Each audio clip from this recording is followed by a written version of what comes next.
Welcome to Camp Confidential, Beyond the Bars.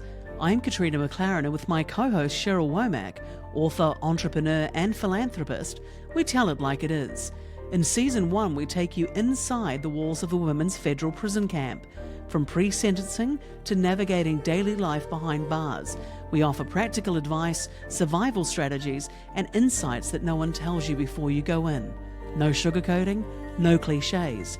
This podcast is for information and entertainment purposes only. Be sure to do your own research and consult a professional.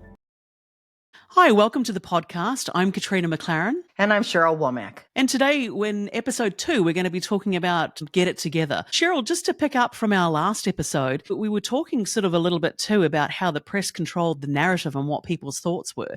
Can you elaborate a little bit more around that? I didn't realize, and what I think it's critical for people to know in criminal cases, especially with the prosecuting attorney, they write press releases to put out the narrative that they want you to have. Now, if you look at Martha Stewart's or my situation or so many other circumstances you might read, what they talk about that you've done wrong, they don't say you're charged, but they talk about your wrongdoings, and they'll name everything under the sun they haven't charged you with. For example, mine was impeding the government, but we talked about a place in New York City that I owned or that I traveled to Cayman Island. Well, as we talked about, Cayman Islands was a Fireman's Fund business resource, and it was owned by the Fireman's Fund, the trust that Fireman's Fund had me established for the reinsurance business, of which I did not own it. And so when you put out information saying, oh, she had this and she had that and all these different things, they're reading one story, believing that's what the facts are. And the other part that's hard is what I got told by the people in the back of the courtroom was that even though the Kansas City Star, which is our local paper, and other papers come to present your stories, they get their press releases from the prosecuting attorney's office, and they've shared with them that if they don't print what they've gotten from them for the most part, they won't be invited to come to attend any of these things or be first to know on press releases and information that's going on. So it's punitive if you don't follow along and go along with the mainstream. So who knew that press releases, the one time we wrote one to try to come up with a narrative to try to spell out theirs wasn't factual, the prosecuting attorney called and just tore my attorney up, just climbed all over her. So they definitely want to be in charge of the narrative that's out to the public. It's quite amazing to think that as soon as, and you alluded to this, that as soon as you mention the Cayman Islands, you mention a wine cellar, you mention an apartment in New York, people are always going to jump, and they did jump to that conclusion that there has to be something sinister. And we've proven that there really wasn't, I don't think, anyway, but I'm sure people will form their own opinions. Talk me through a little bit about what happened in the Cayman Islands and then reaching that plea deal and how that came about. What was crazy was in February, the year of the plea deal, I think 2016, I got a letter from the Chief Justice, the head of the entire court system in Cayman Islands, saying, looks like a lot of people have been snooping into a lot of your business. And it looks like they've asked a whole lot of people of what's going on, and no one's ever come and asked you to explain anything or what your thoughts were on anything. I'm holding a hearing on this date, and I invite you to join me. Well, I shared that letter with the judge and my attorney here in Kansas City, and they released my passport, let me fly down there for a week. I attended the hearings. They pulled in the monetary authority. They pulled in the businesses that I was affiliated with. He went through asking them all these questions and basically said, all of you stand up. Does anyone here believe Ms. Womack has done anything wrong here on the island? No, Your Honor. No, Your Honor. He goes, I'm ordering that none of you can go and testify against Ms. Womack. None of you. As of this moment, I'm making a court order of it.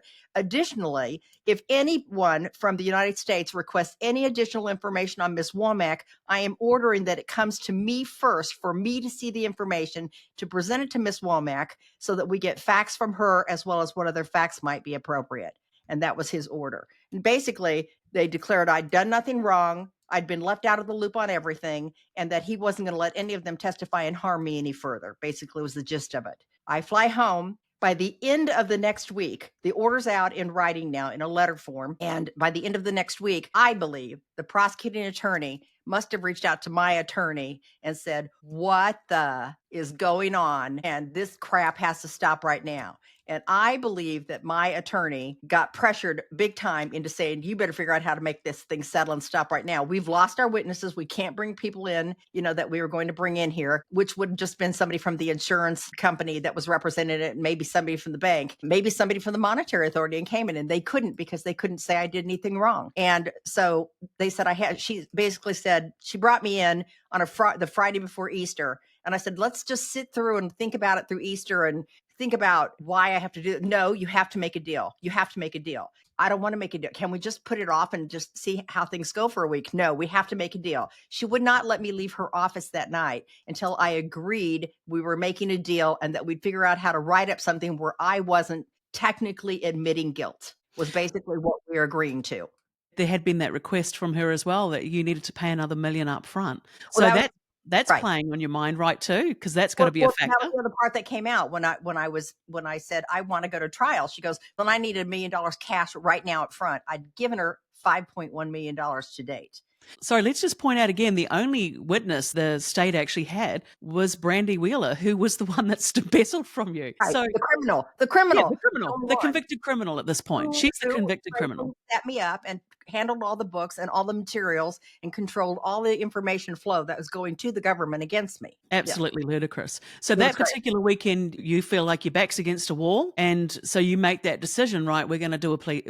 How do you get there from that Friday night where she says to you, we've got no choice? I either had to make a deal with her and figure out what I was going to do that night going forward, or figure out how to get another attorney and figure out how mad it would make the judge, and just looked at, am I going to go another 5 years of my life and pay legal fees? And what's that going to cost me? I mean, it just seemed, the consequences seemed daunting, and I was exhausted. And I just finally said, we need to come up with something where I'm not really admitting to anything, just like their charge against me didn't really say I did anything. She goes, okay, we'll find a way to come up with the wording. And I walked away, and she basically got on and let them know that weekend that I was going to make a plea deal. So from that point, do they come back to you and then present the deal, and how does it sort of pick up from there? Well, it's important actually, Cheryl, before we go there, it's important to note that when you got out of prison, can you elaborate to the listeners what happened with... Before you go there, let's back up a minute. So we made the deal, and we're going back and forth with what the wording should look like, and she dumped me. She just dumped me as a client. And once you signed the plea deal? Once I said I was going to make the plea deal, she was dumping me now. And she sent a letter and filed to the courts that she was withdrawing from my case. And the judge was furious when she did that. Then I asked for a meeting with all her bosses, because she wasn't the head of the law firm. And none of them, I put them all in the room, and they brought her in the room. And I said, I'm not having this conversation with her. And I said, here's what's crazy. I feel like I got screwed by the government.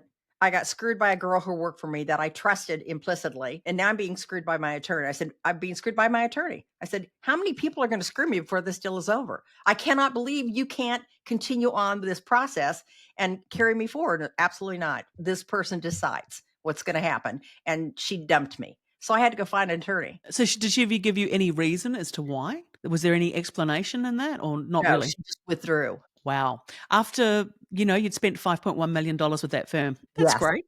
How encouraging.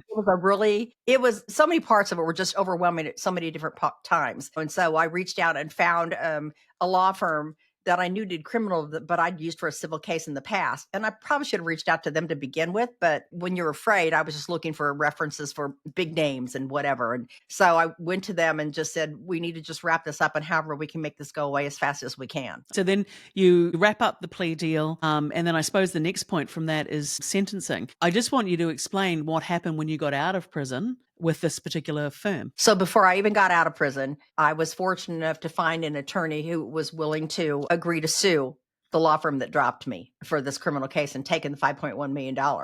And so as soon as I got out, we went through all the details, drafted up, prepared to file a lawsuit against them, sent them a copy of the lawsuit, and gave them so many days to respond. They responded immediately and negotiated a deal with me for a dollar amount that I can't disclose. So it would never make it to the press. It would never be filed. Nobody would ever see that they made a deal with me. And my conditions were that I couldn't disclose how much it was. I couldn't disclose the name of the law firm, and I couldn't disclose the name of the attorney.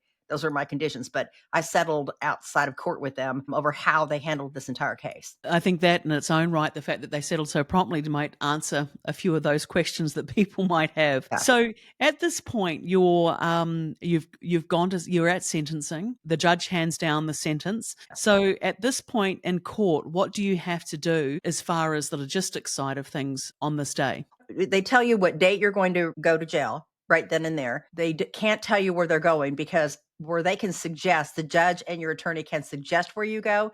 The Bureau of Prisons is the only person who can designate where you officially go.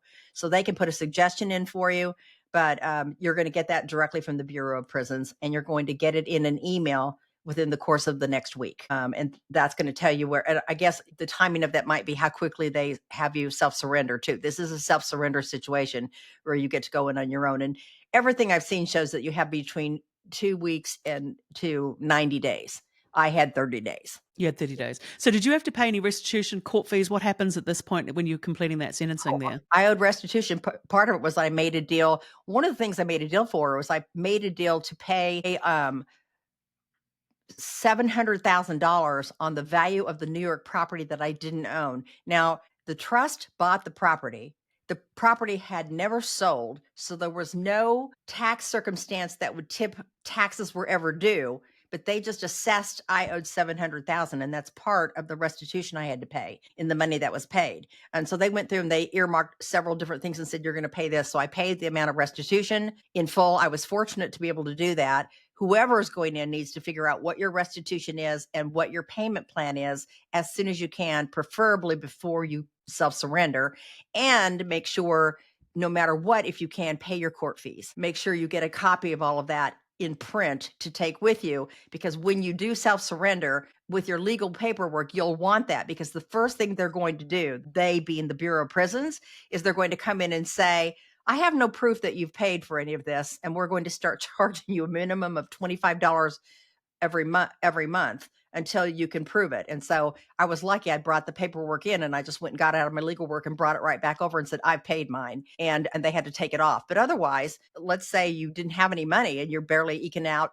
Maybe you're making $25 a month. You might be losing that $25 a month toward restitution you've already paid because you can't prove it, and you've got to figure out how to get it. And you may not have good contacts at home to get that paperwork anymore. You've just been sentenced. You were fortunate that you were able to pay those fees. But Yes. so you've got 30 days. So I'm assuming that your first thing you're kind of doing, because you were the primary provider, is to head home and work out your funds, what's going to happen.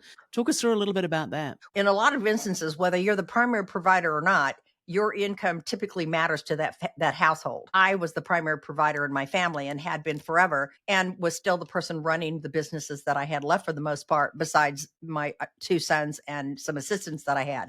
But I was the primary decision maker in handling a lot of these things. So first I had to get a handle on what funds do I have, what's coming in, how are bills going to be paid, what's going to stay in place, how do I sign over power of attorney to my sons for various things so that they can be handled in my absence, how do I take me off of all the checking accounts and everything so that those things can be managed in my absence. Now it's like I needed to go get a good physical. I wanted some blood work taken so that I'd know the status of my blood work, physical, all the things that my doctor might require I do. I went to the dentist. I checked my shots, and I needed to start shingles, and took one of the older pneumonia shots that you take for older people, and just started trying to prepare for that. Had I had children, I would be sitting there dealing with, where are they going to live? And is it going to be with family? Do I not have family? Is the court going to appoint them somewhere? How will they be provided for? As much as how will they be provided for, what school system will they be in? Where are their school records? Who's going to handle their shots? Who's taking care of them? What money do they have to live on? How am I going to communicate, especially with younger kids? I needed to talk to my kids. I'm going away. Here's what we're going to do. One of the things my older son and I agreed on for the entire family is that we'd establish a safe word. We always heard stories about horrific things that could happen in prison, and nobody knew. Petrified for you to go to jail. I'm petrified, but I can't imagine what their minds are thinking, the whole time. And they're petrified. And so we decided we'd come up with a safe word like they had when they were kids, where if I sent someone to the school to pick them up, they could give them the safe word to know that I'd sent them to the school to pick them up and somebody wasn't just coming to accost them. And so we came up with a safe word so that should anything go wrong while I was in prison, I could on the phone or in person tell them, just say the safe word, and they know there's a problem that they needed to look into further. It never needed to be used, but the peace of mind it gave my children and my husband is you can't measure the sense of calmness that it gave them to know that they had that as a resource. So think of using a safe word. That's important. So in this 30 days, you're sorting out all your finances, you're going off, you're getting a medical, you're getting all of these things wrapped up, you're sorting out things luckily, as you said, you didn't have young children, but you still had dependents that you had to think about and cater for. Plus you had companies and businesses that were operating that employed other people. One of the rules in prison is you cannot run a business from prison, cannot run a business from prison. So you've got to get your legal paperwork set up so that somebody can run that business. And that's important to know because really from the moment you go into prison, your life stops as you know it. And it doesn't matter which way you tackle it. You can't do any of those things that you once did. You know, the other thing I think about when you talk about this is you're sitting there in that time frame and you're waiting. How do you get notified, okay, where you're going? How does this come about so you know where you're actually going to end up and which camp you're going to? Well, you get the letter, and the letter tells you you're going to report in at this date at this prison. And you have to be there, mine said by 2 p.m. So I made sure I was there by noon. No matter what, you don't want to not be there on time. It's not like a hotel check-in. You can't run late. You have to be there because as soon as you're not there, they can put marshals out searching for you. You are considered AWOL and they can be looking for you. So the other thing I wanted to backtrack on a little bit is while you're dealing with your attorney and this is all wrapping up, make sure you don't have any other outstanding cases around you. Make sure that you don't have any other legal situations going on where the city or state might have something going on. And those guys can also order that the time that you're going to serve in jail is simultaneous for those things as it is to the time you're getting ready to put in federal. Otherwise, we'll get into it more later, but you might find yourself being collected to go do time on on another smaller crime that you had in a state prison because you didn't get them all handled. So another thing you have to do is you have to look into your history and make sure you don't have any warrants or any loose little things hanging out there. You've got a letter now from the BOP and they're telling you where to go and what time. Is this the point where you get your PAC number? Is that what happens at this point? Yes, the PAC number comes in and you won't get the PIN till after you get to prison, which that's the magic number that accesses you to the system. But your PAC number is your ID. It's who you become. You are not that person anymore. You are that number. So you get it. And I didn't memorize mine till the night before. And actually, it took me forever to memorize it. I literally wrote my PAC and PIN number on the back of crossword puzzle book that I had and carried it with me everywhere because I just mentally didn't want to remember them, though you have to have them for everything. Well, I had them that way, but if you can, memorize your PAC number as soon as you can. The other thing is a part of preparing for you going to prison is I think you have to work on a contact list. So explain a little bit about that and what the importance of the 100 people on this contact list. The maximum you can have so that you can access them by address, phone number, whatever you need to access them by, email is a list of 100.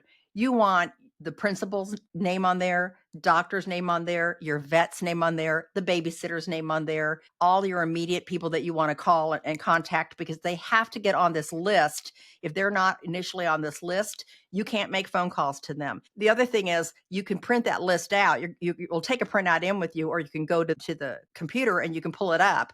And if you have to write letters to these people, you'll want those addresses or you'll want those emails and you want them readily available to go. For example, I had a loan with the bank against my house because I was borrowing money to pay my legal bills. And right after I went into prison, they pulled the loan and reached out to my son and said, you have to move all your business and the loan out of this place as soon as you can.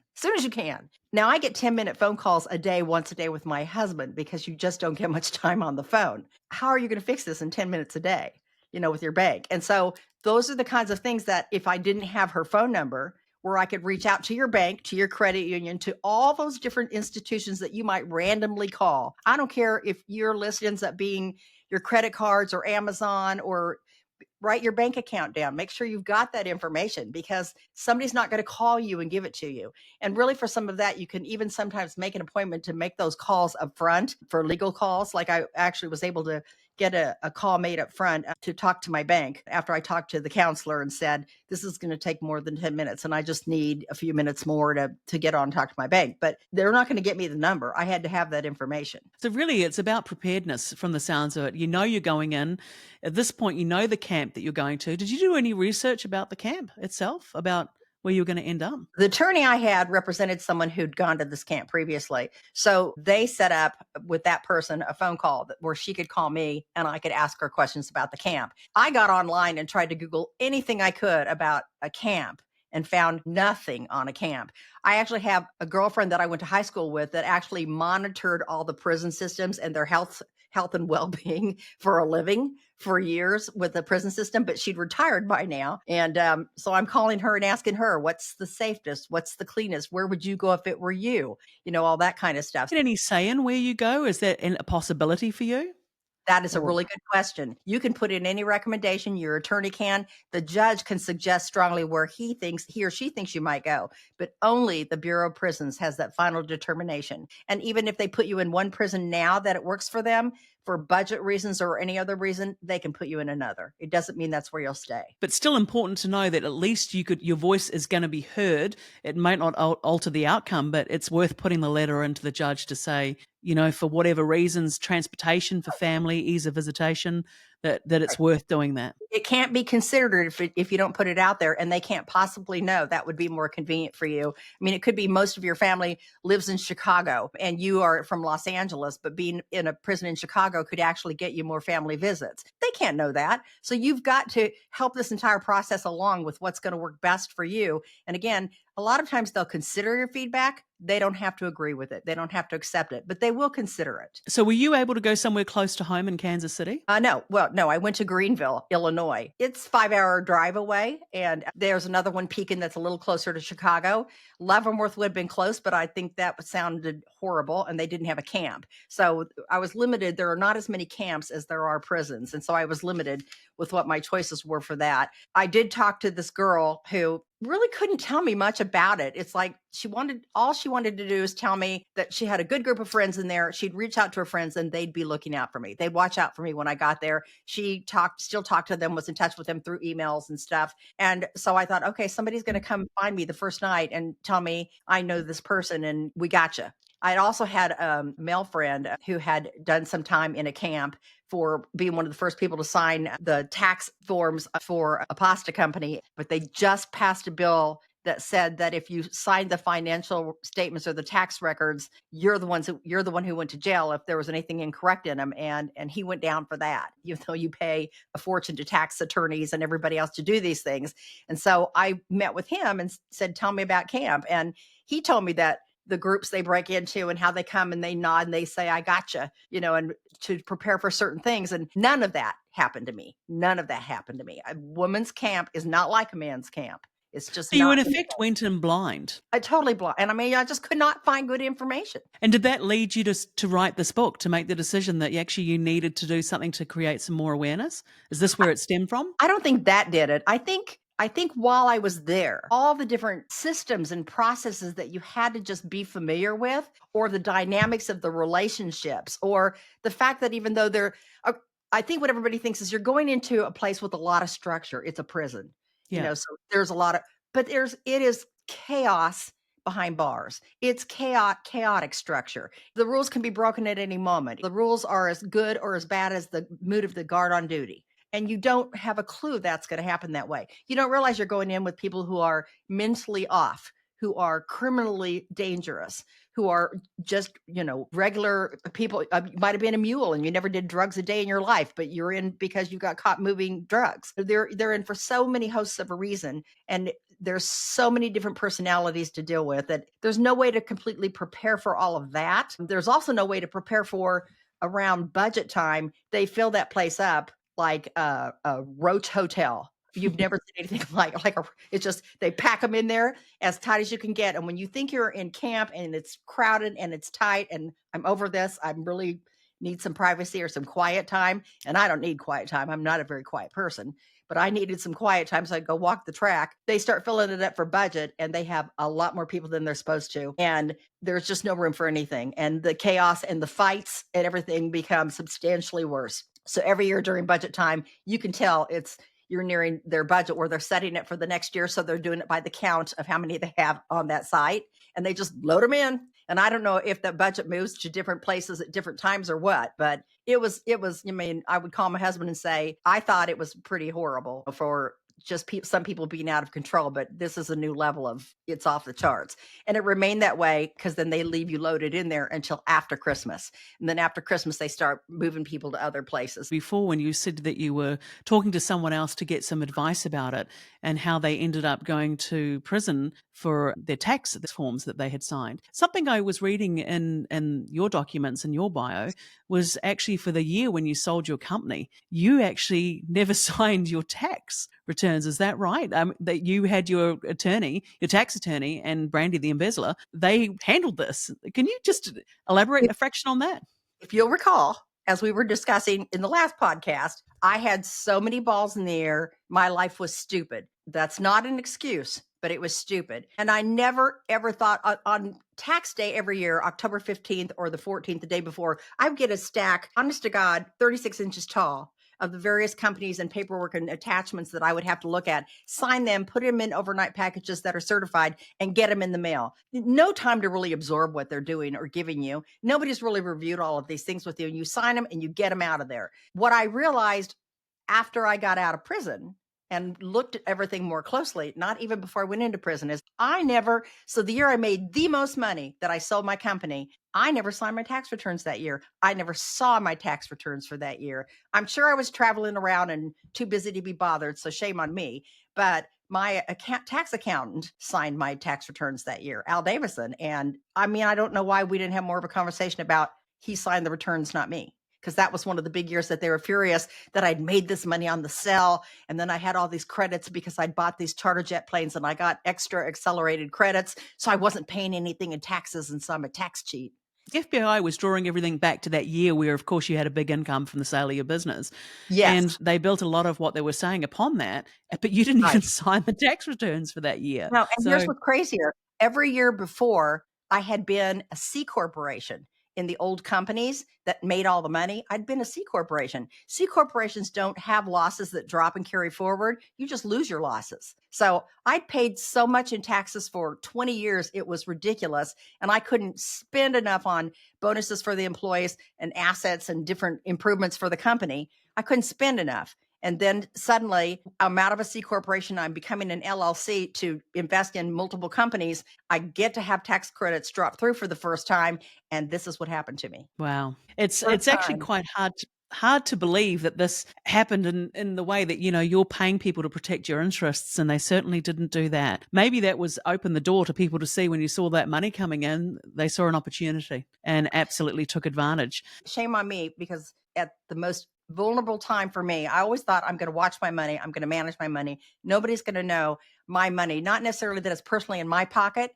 And I was always really conservative in business and said, I'm not going into debt. I'm going to pay cash for everything along the way because I don't want to worry about, am I going to pay for the desks and typewriters you're sitting at or a computer that you're sitting at, or do I want to make payroll? I was extremely conservative as a business owner growing up with that. So I wouldn't have those problems to have to look at.